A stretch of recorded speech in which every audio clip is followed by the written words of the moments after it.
بسم اللہ الرحمن الرحیم۔ کون والی مہندی لگا کر نماز کا حکم۔ کیا کون والی مہندی لگانے سے نماز ہو جاتی ہے؟ محمد انس انڈیا سے۔ دیکھیے مہندی جو ہے نا، کوئی بھی ہو، چاہے کون والی ہو کوئی بھی ہو، اس کا اصول یہ ہے کہ جب باڈی پہ وہ لگی اور خشک ہونے کے بعد اگر اس کی لیئر ایک جم جاتی ہے جس میں پانی ٹرانسفر نہیں ہوتا تو پھر اس کا مطلب ہے کہ اس میں وضو نہیں ہوگا، اور اگر پانی ٹرانسفر ہو جاتا ہے تو وضو ہو جاتا ہے۔ اب مختلف قسم کی مہندیاں آ رہی ہیں، کوئی ایک مہندی، کوئی ایسا حکم نہیں ہے میں بتا دوں کہ بھئی اس کمپنی کی مہندی جائز ہے، اس کمپنی کی جائز نہیں ہے۔ تو جو مہندی استعمال کرنا چاہیں اس کا ایک تجربہ کر لیں۔ تجربہ یہ ہے کہ سادہ پیپر پہ آپ نے مہندی لگائی، کاغذ پہ، اور اس کو پھر خشک کر لیا، ہٹا دیا۔ اس کا کلر جب پکا ہو جائے تو آپ نے دیکھنا ہے پانی کا ایک قطرہ ٹپکانا ہے۔ اگر پانی کا قطرہ اس کلر کے آر پار ہو جاتا ہے اور کاغذ نیچے سے گیلا ہو جاتا ہے تو اس کا مطلب ہے کہ اس کے اندر سے پانی گزر رہا ہے، اور اگر پانی کا قطرہ اوپر ہی پھسلتا رہتا ہے تو اٹ مینز اس کے اندر سے پانی نہیں گزر سکتا، لہذا اس میں وضو جائز نہیں ہوگا۔ تو یہ ایک اصول میں نے بیان کر دیا ہے، ہر مہندی ہر کیمیکل کو اسی تجربے پہ آپ پرکھیں۔ جمعہ کی دونوں اذانوں کا ثبوت۔ جمعہ کے دن جو دو اذانیں دی جاتی ہیں ان کے بارے میں وضاحت فرما دیں، کیا یہ سنت سے ثابت ہے؟ عمران لیسوتھو، افریقہ۔ اچھا، عمران تو ان کا نام ہے، لیسوتھو کوئی افریقہ کی جگہ ہے۔ جمعے کی جو دو اذانیں ہیں یہ رسول اللہ صلی اللہ علیہ وسلم سے ثابت نہیں ہے۔ آپ صلی اللہ علیہ وسلم سے صرف دوسری اذان ثابت ہے، پہلی اذان ثابت نہیں ہے۔ یعنی جب نبی صلی اللہ علیہ وسلم جمعہ کے دن ممبر پہ آیا کرتے تھے تو اس وقت مؤذن اذان دیتا تھا، حضرت بلال رضی اللہ تعالیٰ عنہ اذان دیتے تھے، تو وہ اذان ثابت ہے۔ اسی طرح حضرت ابو بکر کے دور میں، حضرت عمر کے دور میں بھی یہی سلسلہ رہا کہ ایک اذان ہوا کرتی تھی۔ حضرت عثمان رضی اللہ تعالیٰ عنہ کے دور میں جب آبادی بڑھ گئی اور وہ اذان کافی نہیں سمجھی گئی، اس کی وجہ یہ تھی کہ جیسے ہی اذان ہوتی تو بہت دور دور سے لوگ اگر پہنچتے تو ان کے جمعہ نکلنے کا خطرہ ہوتا، خطبہ نکلنے کا خطرہ ہوتا۔ تو حضرت عثمان رضی اللہ تعالیٰ عنہ نے یہ آرڈر دیا کہ ایک اذان تھوڑا پہلے دی جائے اور پھر ایک اذان بعد میں دی جائے۔ تو حضرت عثمان چونکہ خلفائے راشدین میں سے ہیں، اور صحیح بخاری صحیح مسلم کی حدیث ہے، آپ صلی اللہ علیہ وسلم نے ارشاد فرمایا، علیکم بسنتی وسنت الخلفاء الراشدین المہدیین، میری اور خلفائے راشدین جو ہدایت یافتہ ہیں ان کی سنت کو لازم پکڑو۔ تو حضرت عثمان خلفائے راشدین میں سے، پوری امت نے ان کے حکم کو فالو کیا، لہذا اس عمل کو بدعت کہنا یہ ناجائز ہے، اور اس عمل کو ختم کرنا بھی اب ناجائز ہے۔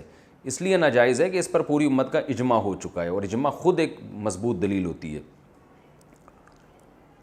کیا اپنے گھر جاتے ہوئے قصر کریں گے؟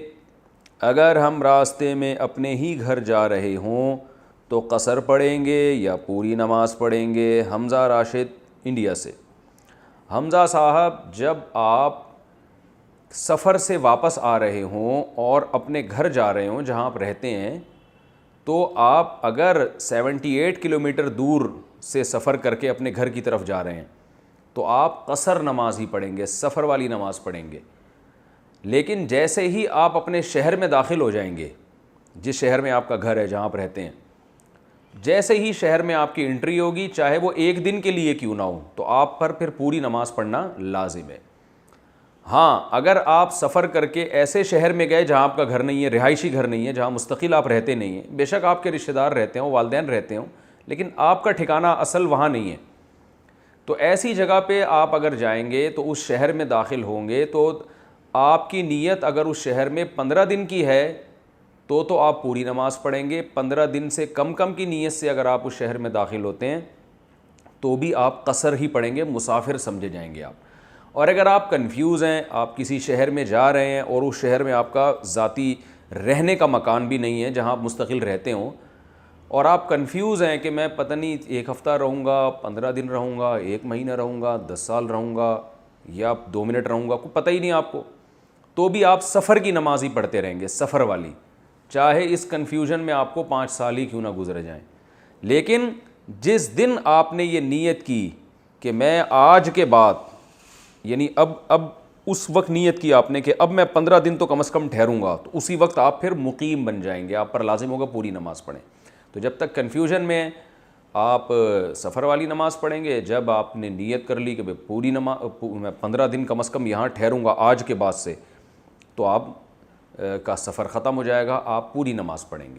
لیکن میں نے پھر دوبارہ ریپیٹ کر دوں، کیونکہ بعض دفعہ لوگوں کی سمجھ میں مسائل آتے نہیں ہیں، بار بار سمجھانا پڑتا ہے۔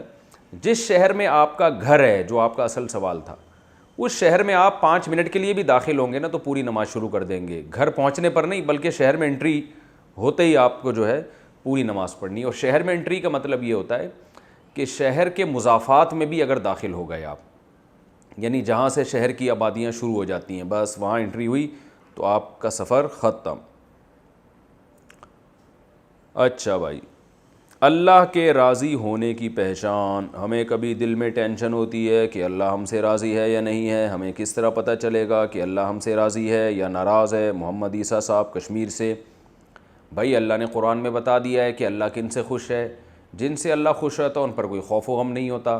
تو اللہ نے بتایا کن سے خوش ہے، الا ان اولیاء اللہ لا خوف علیہم ولا هم یحزنون، اللہ کے جو ولی ہیں، اللہ کے جو دوست ہیں، ان پر کوئی خوف و غم نہیں ہوگا کیونکہ اللہ ان سے خوش ہے۔ اب اللہ کے ولی کون ہوتے ہیں؟ اللہ نے قرآن میں بتا دیا، الذین آمنوا وکانوا یتقون، جو ایمان لائے اور تقوی والی زندگی اختیار کی۔ ایمان کا مطلب جو قرآن نے ہمیں عقیدے بیان کیے ہیں، جو ہمارے بیسک عقائد ہیں، اللہ ہی مشکل کشا، اللہ ہی حاجت روا، تقدیر پر ایمان ہو، آخرت پر ایمان ہو، فرشتوں پر ایمان ہو، اور شرک نہ کرتے ہوں، یہ جو موٹے موٹے ایمانیات ہیں یہ۔ اور دوسرا وکانوا یتقون، اور وہ گناہوں سے بچتے تھے۔ تو کبیرہ گناہوں سے اجتناب کی توفیق اگر آپ کو مل رہی ہے، فرائض واجبات کی پابندی کی توفیق مل رہی ہے، تو اللہ کی رحمت سے پوری امید ہے، یہ اس کی علامت ہے، یہ اس کا ایک سائن ہے کہ اللہ آپ سے خوش ہے۔ اور اگر کبھی گناہ ہوتا ہے لیکن فوراً توبہ کی توفیق مل جاتی ہے، اس وقت تک آپ کو تسلی نہیں ہوتی جب تک آپ توبہ نہ کر لیں، تو بھی اس کی علامت ہے اللہ آپ سے خوش ہے۔ لیکن اگر معاملہ ایسا نہیں ہے، بلکہ آپ کبیرہ گناہ بھی کرتے ہیں، مثلا مرد ہے تو داڑھی کاٹتا ہے، عورت ہے پردہ نہیں کرتی ہے، یا فرض نماز آپ قضا کر دیتے ہیں جان بوجھ کر، یا چغلیاں غیبتیں کرتے ہیں، یا لوگوں کے پیسے لے جائیں تو پولیس سے بھی نہیں نکلوا سکتی آپ سے پیسے، آپ لوگوں سے جو معاہدے کرتے ہیں ان کو پورا نہیں کرتے، پیسے لیے آپ نے کہ بھئی میں فلاں تاریخ کو دے دوں گا اور فلاں تاریخ آ گئی ہے، وہ بیچارہ آپ کے گھر کے باہر کھڑا ہوا پریشان ہو رہا ہے۔ اسی طرح آپ اگر آدمی ہیں اور بیوی کے حقوق ادا نہیں کر رہے، یا عورت ہیں شوہر کے حقوق ادا نہیں کر رہی، یا اولاد ہیں والدین کے حقوق ادا نہیں کر رہے، والدین ہیں اولاد کے موٹے موٹے جو بیسک حقوق ہیں ادا نہیں کر رہے، تو یہ ساری چیزیں اگر گڑبڑ ہو رہی ہے تو اس کا مطلب ہے بھائی اللہ آپ سے راضی نہیں ہے، کیونکہ اللہ نے قرآن میں بتا دیا ہے کہ میں کن سے راضی ہوں کن سے راضی نہیں ہوں۔ تو اللہ ان سے راضی ہے جن کا عقیدہ بھی درست اور کبیرہ گناہوں سے اجتناب کی توفیق ملتی ہے۔ چھوٹے موٹے گناہوں کے بارے میں اللہ نے قرآن میں فرما دیا، ان تجتنبوا کبائر ما تنہون عنہ نکفر عنکم سیئاتکم۔ اللہ فرماتے ہیں بڑے بڑے گناہوں سے بچو گے تو چھوٹی موٹی غلطیاں جو ہر انسان سے ہو جاتی ہیں، اللہ فرماتے ہیں میں اس کو معاف کر دوں گا۔ تو وہ بار بار نہ ہوں، بس کبھی کبھار ہو جاتی ہیں انسان سے، لیکن جو بڑے بڑے جرائم ہیں جن کو کبیرہ گناہ کہا جاتا ہے ان سے اجتناب کرنا فرض ہے۔ تو وہ اگر آپ کو توفیق مل رہی ہے تو اللہ سے امید ہے کہ انشاءاللہ اللہ آپ سے راضی ہوگا۔ باقی اس کی کوئی ایسی علامت نہیں ہے کہ جی وہ اللہ اگر راضی ہے تو اس کا مطلب پیسے بہت آ رہے ہیں اس کا مطلب اللہ راضی ہے، ایسا نہیں ہوتا۔ بعض دفعہ اللہ جن سے راضی ہوتا ہے ان کو پریشانیوں میں ڈال دیتا ہے اللہ تعالیٰ، اور بعض دفعہ خوشیوں بھی دے دیتا ہے اللہ تعالیٰ۔ تو یہ دنیا کی خوشیاں، دنیا کی ٹینشنیں، دنیا کی پریشانیاں، یہ قطعاً اس کی علامت نہیں ہے کہ نہ پریشانی اس کی علامت ہے کہ اللہ آپ سے ناراض ہے، نہ خوشی اس کی علامت ہے کہ اللہ آپ سے خوش ہے۔ اللہ اعمال کو دیکھتا ہے۔ رسول اللہ صلی اللہ علیہ وسلم نے ارشاد فرمایا، ان اللہ لا ينظر الى صورکم ولا الى اموالکم ولکن ينظر الى اعمالکم۔ صحیح حدیث ہے، آپ صلی اللہ علیہ وسلم نے فرمایا اللہ تمہاری شکل کو بھی نہیں دیکھتا، اللہ تمہاری دولت کو بھی نہیں دیکھتا، اللہ صرف تمہارے عمل کو دیکھتا ہے، اور الی قلوبکم بھی ہے کہ تمہارے دل کو دیکھتا ہے اور تمہارے عمل کو دیکھتا ہے۔